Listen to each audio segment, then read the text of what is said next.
que te mueven. Y seguimos en salud, dinero y amor, y nuestros riñones son fundamentales para mantenernos saludables. ¿Cómo podemos protegerlos y cómo está en México en temas de padecimientos renales? Para platicarnos de esto, ya nos acompaña en la línea el doctor Jesús Manolo Ramos Gordillo. Él es presidente del Colegio de Nefrólogos de México. Muy buenas noches, doctor, qué gusto saludarlo. Muy buenas noches, muy agradecido por la invitación. Al contrario, gracias a usted, y platíquenos, ¿cómo está México en temas de padecimientos renales? Bueno, quisiera iniciar comentándoles que la enfermedad renal crónica es una enfermedad que se ha vuelto un problema de salud mundial y no se diga en nuestro país. Yo quiero decirles que existen más de 800 millones de enfermos con insuficiencia renal en el mundo. Más o menos el porcentaje o la prevalencia a nivel mundial oscila alrededor del 10%. Y en nuestro país incluso la prevalencia o el porcentaje de pacientes enfermos actualmente es incluso un poco superior a lo que les comento a nivel mundial, es casi del 12%. Quiere decir que en México 12 personas de cada 100 padecen algún grado de enfermedad renal crónica actualmente, ¿no? Entonces, en verdad es un problema muy, muy grande, y tan grande lo es que para el año 2040 se tiene previsto o se ha proyectado que la enfermedad renal crónica ocupe la quinta causa de muerte a nivel mundial, solamente por debajo de enfermedades de tipo cardiovascular, algunas de tipo respiratorio y entre otras, de tal manera que este problema, no solamente nos atañe a los mexicanos, sino a todo el mundo.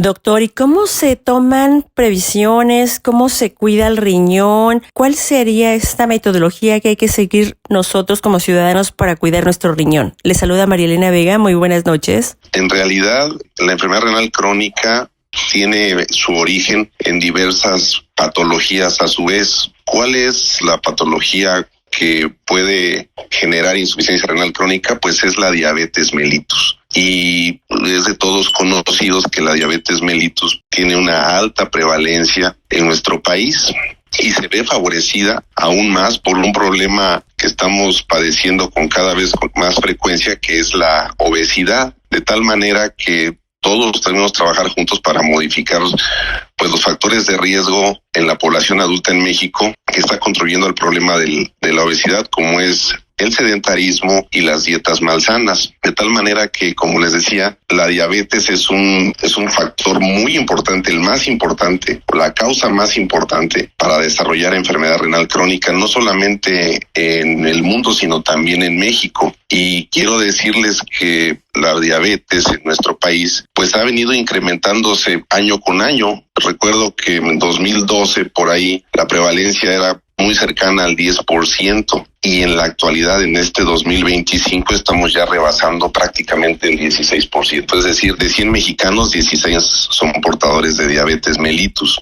Entonces, sí debemos de corregir muchos hábitos alimenticios que en gran medida favorecen la aparición de obesidad, y esta obesidad pues es un factor de riesgo para desarrollar diabetes mellitus. Otro de las causas más frecuentes de enfermedad renal crónica también en México pues es la hipertensión arterial, que de igual forma que la obesidad y la diabetes mellitus pues se ve favorecida con pues el consumo de grasas saturadas, de cantidades excesivas de sal, etcétera. Entonces, mucha de la génesis de la enfermedad renal crónica en nuestro país pues se origina desde los propios hábitos, ¿no?, que tenemos los mexicanos. Doctor, ¿y cuáles son los alimentos que usted recomendaría consumir para ayudar a un mejor funcionamiento de nuestros riñones? Pues mire, lo que se recomienda para tener riñones saludables es mantenerse correctamente hidratada, tener hábitos alimenticios muy, muy saludables con un alto consumo de fibras, de frutas, evitar sobre todo las grasas saturadas, por ejemplo las de origen animal, sobre todo la carne de puerco, incluso la de res, pero que conlleve con mucha grasa. El exceso en el consumo de sal también es un factor agravante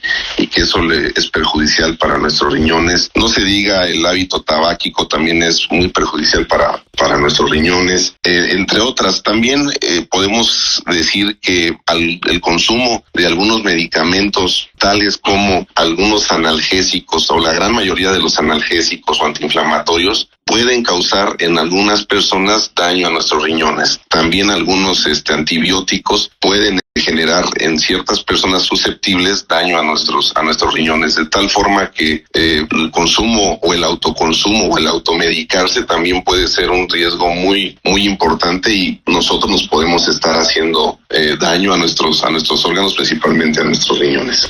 Doctor, ¿cómo detectar que ya nuestro riñón está fallando o está teniendo problemas? ¿Se tiene que hacer un chequeo anual igual que lo hacemos, pues obviamente con muchos elementos más para evitar problemas en el riñón? Efectivamente, los pacientes o las personas nos hagamos cargo de nuestro autocuidado y empecemos no necesariamente acudiendo al médico, sino nosotros mismos observando o vigilando ciertas características de nuestra persona, pueden ir ayudándonos a aprender ciertas alarmas. Una de ellas es pues mantener un peso adecuado, evitar la obesidad o el sobrepeso. Cuando nosotros estemos fuera de nuestro peso ideal o que tengamos sobrepeso u obesidad, pues esa es una alarma que ya nos debe de estar avisando que puede generar problemas no solamente a los riñones, sino a la génesis de algunas otras enfermedades crónicas como la insuficiencia cardíaca, problemas con el hígado, etcétera. Ya siendo un poco más específico, para realizar como una detección oportuna de cómo están nuestros riñones, pues sí, la evaluación se tiene que hacer mediante exámenes de laboratorio, que básicamente son una pequeña muestra de sangre en donde se determina una sustancia que se llama creatinina, y en función de ello los médicos pueden establecer el grado de funcionamiento de sus riñones. Y la otra es búsqueda de albúmina en la orina, que cuando aparece esa albúmina en la orina, que es una proteína, pues nos habla de un daño muy temprano, así que están sufriendo nuestros riñones, ¿no? Algo que puede orientar a la población en general para ver o que nos hace sospechar de que hay una pérdida de proteínas en la orina es que cuando uno orina puede encontrar espuma en la misma. Espuma, digamos, cuando se genera un chorro de lo que sea, de agua, etcétera, orina, se puede generar cierta cantidad de espuma, pero es una espuma muy delgada que rápidamente se puede dispersar en el inodoro. Cuando el paciente tiene una excreción de proteína en la orina que se ve a la hora de la micción, pues se genera una espuma como cuando se hace un omelette de huevo, ¿no? Que se hace una espuma mucho más grande y mucho más duradera. Entonces, eso nos está hablando de que ya existe un daño. Ahora, ¿qué frecuente debe de hacerse estas revisiones con laboratorio? Bueno, pues en personas sanas, aunque sea una vez al año, es suficiente. Sin embargo, en pacientes que tienen factores de riesgo, principalmente como los que les dije de diabetes e hipertensión, pues eso debería de hacerse cada 6 meses, ¿no? De manera rutinaria y encaminada pues a detectar lo más temprano el daño, ya que la enfermedad renal crónica, si se detecta a tiempo, hoy en día tenemos muchísimos medicamentos, fármacos innovadores y de nueva generación que nos ayudan a revertir o a detener el daño que se pueda tener en nuestros riñones. Doctor, en unos meses se va a llevar a cabo el Congreso Nacional de Nefrología. ¿Cuáles son los puntos más importantes que se van a tratar ahí? Sí, efectivamente vamos a tener nuestro Congreso Nacional. Lo vamos a llevar a cabo en la ciudad de Monterrey, Nuevo León. Del 3 al 6 de septiembre están cordialmente invitados, y la temática que se va a abordar en este congreso pues es, como bien usted lo señalaba hace un momento, pues la detección temprana, ¿no? Platicar e informar y hacer mucho hincapié sobre todo en los médicos de primer nivel, en los médicos generales, en los médicos familiares, que son en realidad los médicos que tienen más contacto estrecho con la población de todo tipo, tanto la población sana, que pueden llevar acciones preventivas, profilácticas a gran escala, pues que estén muy bien informados de qué factores de riesgo considerar, cómo diagnosticar oportunamente la enfermedad y hacer un envío oportuno al médico especialista. Ese es uno de los grandes temas que se van a abordar. Hoy día la Secretaría de Salud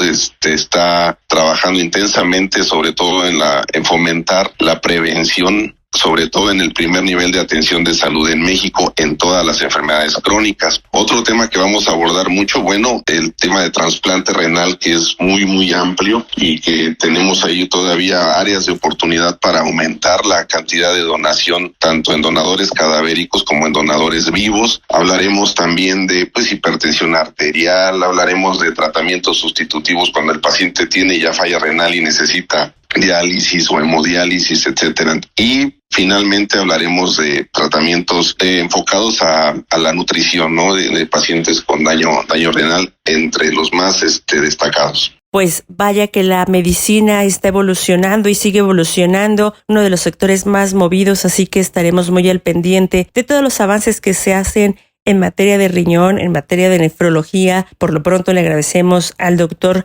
Jesús Manolo Ramos, nefrólogo, presidente del Colegio de Nefrólogos, esta charla, esta explicación, y esperamos mantener comunicación abierta con usted. Gracias y buenas noches.